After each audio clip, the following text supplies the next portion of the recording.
Thunderbirds are go with new Soundtech Tracy Island. Hey everyone, Serious Joe here. The Thunderbirds Tracy Island playset was at one time the must-have toy of the 1990s. So popular in fact that toy companies couldn't keep up with the demand. And this was actually reported on by BBC News. Now, I was very fortunate to be given this playset quite recently, as I had to throw my original one from my childhood away. But does it really hold up against childhood nostalgia? Let's first take a look at the packaging. The box itself features the iconic Thunderbirds logo with the words Tracy Island Electronic Playset visible at the top. This version also features 12 authentic phrases. The main image of the box is of the island, along with all the Thunderbird craft. However, as you can see, the crafts are sold separately. Finally, for the front, we can see a small image of the control panel featured on this toy that come with the lights and the 12 authentic sound effects. Moving on to both sides of the box, they feature very similar designs as with the front, with the Thunderbirds logo and a nice image of the playset. We have the same image of the control panel as on the front, with the words Tracy Island Electronic Playset making a reoccurrence off to the side.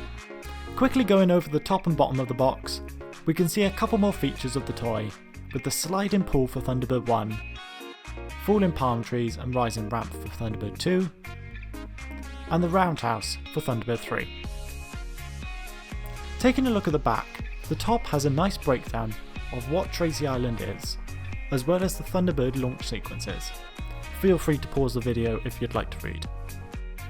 Below that we can see some familiar pictures, all featuring the same action bubbles as seen present all around the box, with an extra image giving us a look at the back of the playset, where the control panel and Thunderbird's 2 hangar is situated. Finally, on the bottom we have all the voice phrases and characters, and off to the side we can see the other Soundtech toys in the range. The battery instructions are listed below, and then just some legal wording below that. Now, enough of the packaging, let's move on to the island itself. And here she is. For anyone who has owned this as a kid, it certainly is a huge wave of nostalgia to have again. Now, the island actually comes in a few parts. You have the roundhouse, which sits in this cutout section. You have the Tracy Villa and Pool, which sits here. And the palm tree leaves, which push onto the branches. So not a lot of assembly needed for this toy, although I'd like to quickly mention if you do by some miracle find a brand new playset, then you do have to put on all the stickers for the buildings yourself. Moving on to the features. Just like in the show, the pool slides out to reveal the hideaway for Thunderbird 1.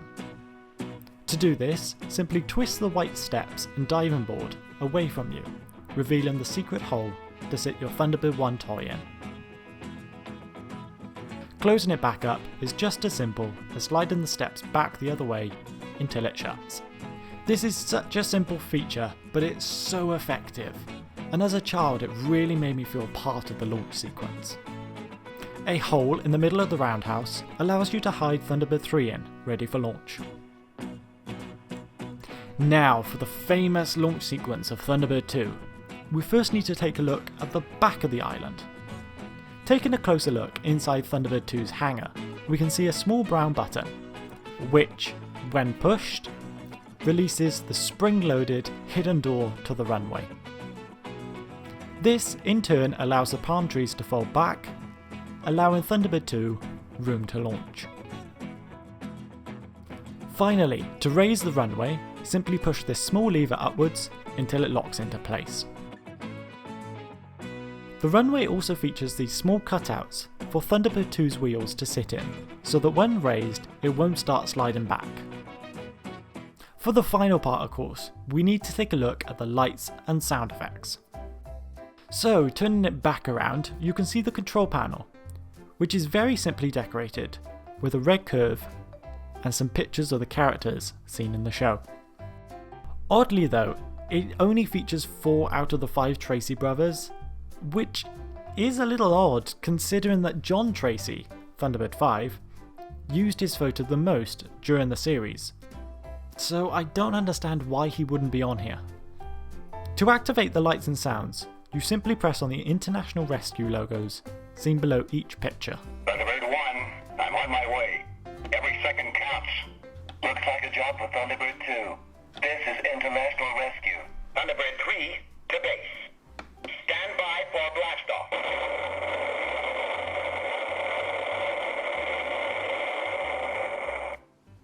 Standing by in Thunderbird 4, FAB, Virgil. International Rescue. Lady Penelope speaking. Parker, we're running out of time. That would be very risky, Mr. Tracy. Mr. Tracy, I have an idea. As you can see, when each sound plays, the pictures also light up, exactly how it did in the show. This is great, and it really brings that extra element of authenticity to it. Now, my only bugbear with this feature is that most of the voices aren't the original cast. So it's a bit odd to hear other actors imitating them, and some voices don't even sound like the original actor at all. Looks like a job for Thunderbird 2. Thunderbird 2 to mobile control and Thunderbird 4. Am clearing area. It's the same problem with the Thunderbirds craft, but I will discuss more of that in part 2. So, my overall opinion of this playset is it's FAB. As a collector, and certainly as a kid, to have a thing that practically does everything that you see in the show, and to be a part of that process, especially with Thunderbird 1 and the pool, and Thunderbird 2 with the palm trees and the runway, it really adds to the play value of the toy. The sound effects are a bit offish if you're not used to them, but I've heard them so much growing up as a kid, they're part of its charm now. And as a kid, I was just happy to have anything Thunderbird related. So for a 20-plus-year-old toy, I definitely think it still holds up. Part 2 will be down in the description, where I've taken a more in-depth look at the Thunderbird crafts themselves, and given my overall summary of everything. Thank you everyone so much for watching. If you like what you see, don't forget to subscribe and ring that bell. And I'll see you all in the next video. Another great rescue for Thunderbirds. Soundtech Tracy Island.